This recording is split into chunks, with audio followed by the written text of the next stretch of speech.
10 ปีล้ำสาวปีล้ำพู้นแล้วจะได้มาเห็นเพิ่นนี่พี่น้องเอ้ยมื้อนี้บ่ว่างกะมาแล้วก็สิมาอัปเดตให้เบิ่งเนาะเฮือนครัวเฮือนครัวของสาวแดงไว้พี่น้องเนาะนี่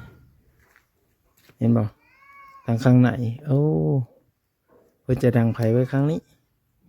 อยู่ข้างนั้น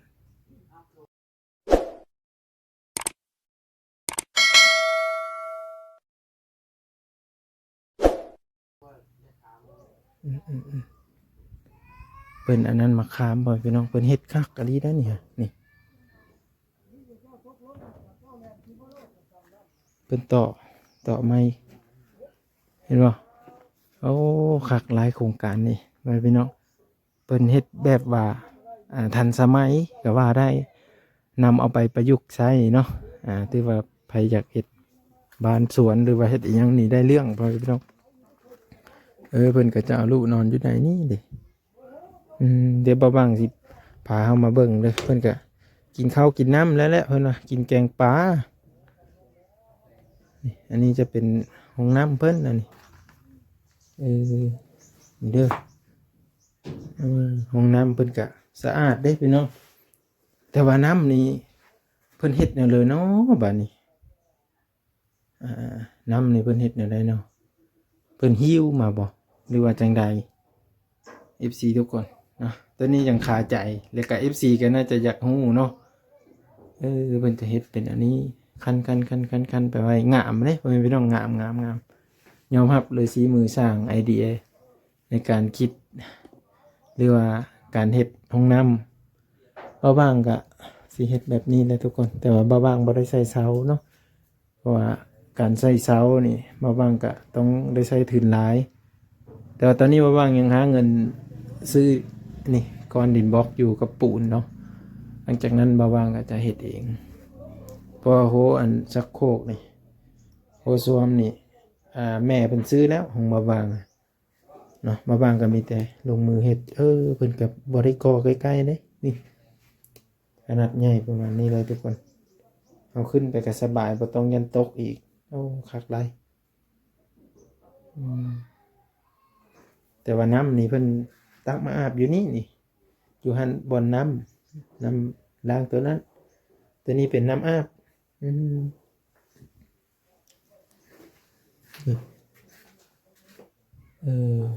ประตูนี่เพิ่นก็เฮ็ดคักเลย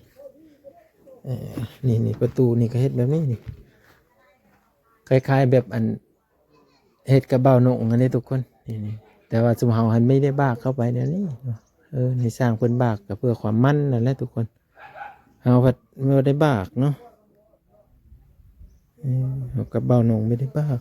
ตัวนี้เขาจะบากคาบกันเลยนี่อัดเอาได้ทุกคนกรึบนี่ตัวนี้น็อตรุดแล้วทุกคนน็อตรุดแล้วตัวนี้ถือว่าเป็นขยันดีเยอะทุกคนเลยเนาะทางสาวแดงเบาแตงเป็นได้ช่วยกันพ่อพี่น้องช่วยกันเฮ็ดช่วยกันหาเนาะช่วยกันสร้างช่วยกันสา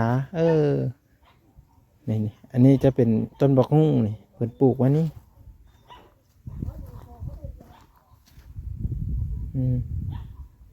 ปลูกไว้นี่ต้นบักฮุ่งเนาะเพิ่นก็เอาไม้นี่มาอ้อมไว้เพิ่นดุขยันนะนี่เอาจักแล้วว่าคนขยันหรือคนขี้คร้านนะนี่เบิ่งจากการปลูกการฟังนี่เพิ่นจะทำแบบละเอียดทุกคนเห็นบ่ละเอียดตัวนี้นะทุกคนตัวนี้จะเป็นต้นบักม่วงเด้อพี่น้องต้นบักม่วงเนี่ยเพิ่นจะใช้เป็นผ้ากันแสงป้าบ่บางสะอ่อนเด้ทุกคนบ่บางสะอ่อนนั่นต้นบักม่วงทุกคนเป็นมากแล้วฮะกระจอมากแล้วเป็นขี้แมงวันแล้วต้นน้อยๆนึงเป็นมากเซ้ยทุกคนเลยเนาะมีต้นยังแน่เบิ่งมาบางมาอัปเดตให้เบิ่งก่อน1ต้นบักม่วง2ต้นบักม่วง3ต้นยัง3ต้นบักม่วงทุกคนนี่เห็น นี้ก็ต้นบักม่วงคือกัน3ต้นบักม่วง4กับต้นบักม่วงคือกันทุกคน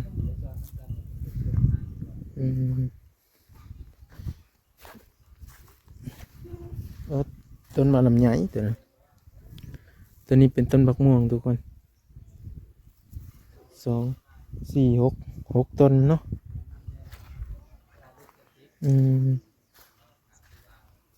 นี่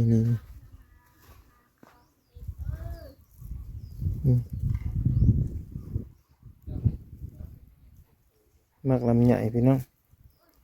มักลำไยก็2 4ต้นแม่นอันมากอันนะมะม่วงเนาะเห็นป่ะเดินสารเพิ่นนะโอ้ยสวยงามเลยพี่น้องน้อยๆพอดีงามเลยได้หาหญ้าได้ส่งเหินแบบนี้นะหาหญ้าอะไรว่าแต่เขตนี่มันบ่ได้มีทุกคนเลยไปซ่องมึงอันสวนเพิ่นอีกก่อนอันนี้คือหน้าบ้านของเพิ่นหน้าบ้านของเพิ่นจะอยู่ประมาณนี้เพิ่นมีอาชีพเฮ็ดหยังแน่เนาะหลายคนก็อาจจะ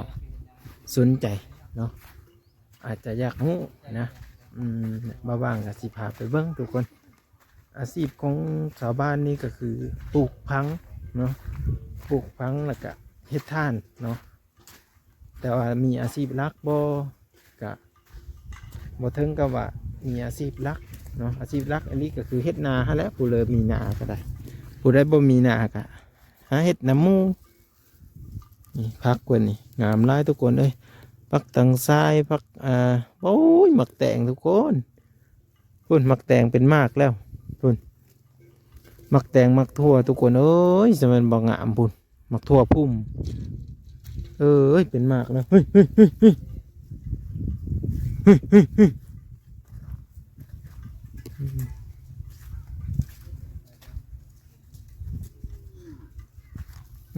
พุ่นหมักทั่วหมักเพชรเนาะเครือบักแตงเครือมักโมป้า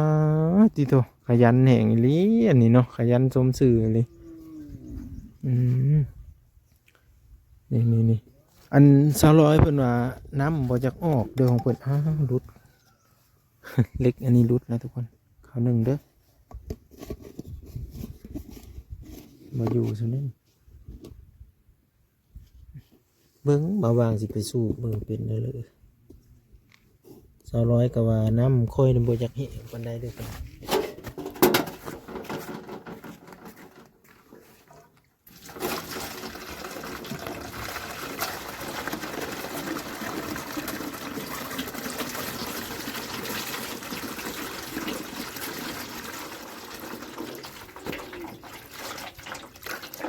ง่ายนี่ทุกคน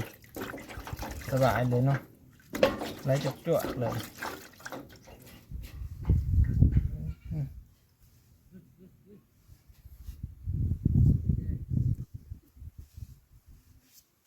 ไป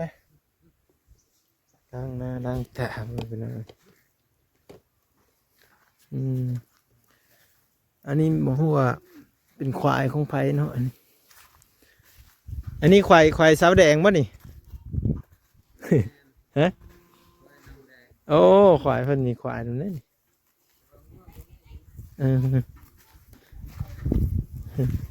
ควายเพิ่นตุ้ยเฮงน้อยๆเลย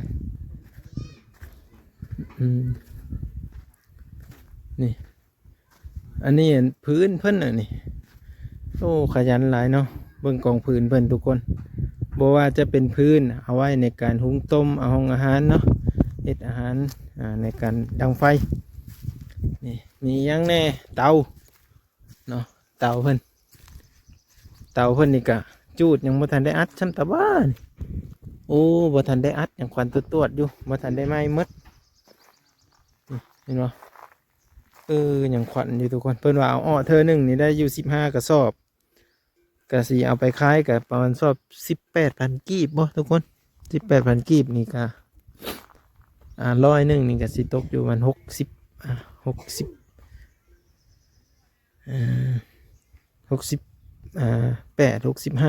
บ่ฮอดบอกประมาณนี้นะบางก็บ่มั่นใจเด้อตัวนี้ทุกคนเนาะเพ ราะว่าอันส่วนหลายเพิ่นจะขายเป็นเงินกีบอยู่พี่นะน้องบ่ได้ขายเป็นเงินบาทอันนี้คือบ่บางไล่ให้พังนี่เนาะอันรักเก่าๆนี่เพิ่นว่าอันสาวแดงเพิ่นสิเอาไปเฮ็ดหัวปลูกหมักเพชรปลูกหมักเพชรอยู่อันนี้นี่แหละอยู่เหือนเพิ่นนี่แหละบนเหือนเก่าเพิ่นนี่นี่ซุมนี้นี่เพิ่นจะเอาไปเฮ็ดหลักหัวปลูกหมักเพชรอีกเนาะโอ้ยความดุความมัน FC เอ้ยนี่ต้นบอกหุ่งเพิ่นนี่สิได้กินมากอีกเด้อได้นี่ต้นกล้วยเพิ่นโอ้ยบาวางลืมเห็นต้นกล้วยเพิ่นนี่ก็เพิ่นน่าจะปลูกใส่เตาถ่านเนาะแล้วเฮ็ดให้มันเป็นพุ่นให้มาทุกคนบาวางลืมเห็นเพิ่นมีอยู่ต้นกล้วยหั่นเนาะเพิ่นมีต้นกล้วยอยู่โอ้ยนี่เพิ่นเอาออกได้15 กระสอบ15 กระสอบก็บ่ถึง100เด้ทุกคนเอ้ยต้นบกฮุ่งนี่ต้นบกฮุ่งเพิ่นนี่ก็แบบเดียวกันกับต้นบกฮุ่งมาบ้างเลยนะเพราะว่ามันเป็นมากแล้วมันสูงขึ้นเรื่อยๆนะถ้าเพิ่นตัดมาบ้างก็สิตัดอยู่เพื่อนนะตัดแล้วก็เอาทุกอย่างมาคุมไว้เนาะคุมไว้แล้วก็ให้มันแตกออกมานี่แตกออกต่ำๆเลยนะทุกคนแต่ว่าพอดีเขาเอาสบายนะถ้ามันแตกออกประมาณซ้ำแบบหัวแบบนี้ฮะซ้ำนี่ฮะเนาะแบบ2-3 เมตรนี่เอาก็สบายสิอยู่ประมาณนี้เด้อเนาะนี่คือต้นบักหุ่งเพิ่นกะอยู่เอินนี่แหละเนาะอันนี้บริเวณอ้อมหอบบ้านเหือนเพิ่นเนาะเพิ่นก็สิมีควายตัวนึงเพิ่นว่านี่เห็นบ่ผัวเพิ่นน่ะพูนไปเฮ็ดเวียกอยู่พุ่นเนาะเฮ็ดเวียกอยู่ข้างนั้นอ้อมหอบไปเลยทุกคนเบิ่งบรรยากาศตัวนั้นจะเป็นห้องน้ำเฮือนครัวเฮือนใหญ่นี่ทุกคนเห็นบ่ตอนก่อนนะเพิ่นเอาออกแล้วนี่2 4 5 2 4 9 10 12 13 14 15อันนี้คือเอาออกเธอหนึ่งแล้วบ่แสดงโอ้เธอหนึ่งได้15 กระสอบเธอหนึ่ง15 กระสอบเด้อทุกคนมีผู้จองแล้วบ่นี่มีผู้จองได้พี่น้องไผอยากได้แน่ FC อยากได้บ่มาซื้ออันซอยอันสาวแดงแน่นี่หั่นไม้กระบอกอย่างดีแต่ว่านี่ไม้กระบอกทุกคนป้าหมูกเฮ็ดอุลุยอยู่เนาะนอนแล้วบ่นี่หั่น หมูเจ้านี่หมูเพิ่นก็มีควายเพิ่นก็มีไก่ได้มีอยู่บ่ไม่มีบ่เจ้าควายเจ้าน่ะไก่ได้มีอยู่ไก่สีโตพี่น้องจะได้สาวร้อยมาเห็นหมูพอจะได้หมูอีกเลยฮะแต่เห็นสาวแดงได้ตังก็จะได้ตังแบบสาวแดงนั่นดิสาวร้อยกับคักพี่น้องเอ้ยพอได้เลี้ยงเนาะ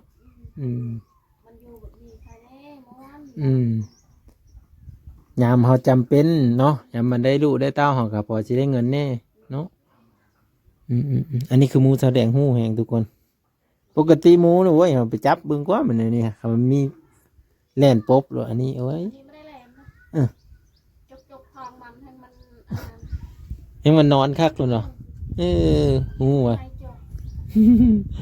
มันลื่นคนทุกคนมันลื่นคนแล้วหมูเป็นนะโอ้ยเป็นแต่สะอ่อนหมูกับหมูตัวมักง่ายๆก็เลยจะได้ทานแล้วมาซื้อน้ำเพิ่นเด้อชอบเท่าไรก็แสดงเท่าไรก่อน18,000เลยทุกคน18,000เนาะคัน401อันนี้ก็สีตกอยู่จักสอบเนาะเหมือน18แล้วก็สาว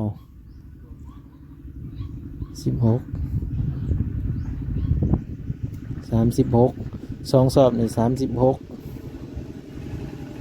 30 4 สอบในพอดี100พอดีนะทุกคน4 สอบนี่พอดี100เพื่อเพื่อนสีได้ซ้ำนี่ฮันเนาะเผาท่านแล้วก็หน้าดำตาแดง เนาะเพื่อสิได้ทานสอบหนึ่งออกมานี่โอ้ยทุกคนลำบากเนาะแล้วก็ไปหาแบกมาแถวป่าเพิ่นก็บ่จักแหละรถไถก็บ่ได้มีเนาะยามที่เพิ่นไปตัดไม้มานี่ก็คือสิไปแบกมานี่แล้วเนาะนี่เพิ่นก็สานคักทุกคนเลยบัดยามมันตัดไม้คนไม้นี่ได้สิเฮ็ดแนวเหรอแบกเอา เอาแบกผู้เดียวโพสนั่นแหละ ผู้เดียวนั่นแหละ เมย์ก็ย่าดูน้อยเนาะ โดน เมย์เพิ่นก็ย่าดูน้อยก็เฮ็ดผู้เดียวพี่น้องเอ้ย ระยะลูกพ่อมันเฮ็ด อืม อันนี้ยังพ่อมันเฮ็ด เออ มันนอนหันไปเฮ็ดใส่กระสอบ พอได้ซอยกันเนาะ โดนได้ จัก สอง จักปีแล้วแต่เอากันมานี่ฮะ ห่อเอา10 ปีป่ะ 10 ปี เอา10 ปีไปพี่น้องประมาณนี้คุณจักรยาน เพิ่นมีจักรยานนำได้ทุกคนลืมเห็นเนาะนี่พอได้ขี่ไปซื้อยุบยาแถวบ้านเนาะพอได้ใช้ขี่ไปหันไปนี่ FC ทุกคนเอ้ยเอาสำนี้แหละเนาะเดี๋ยวเราจะอัปเดตให้เบิ่งใหม่อีกเนาะทุกคนเอ้ยเพิ่นกระดุมั่นขยันแหงได้เสาแดงก็ได้เบาแต่งกับปูนพกเป๊กปูนเนาะเพิ่นนั่นไปซอยพี่ชาวบ้าน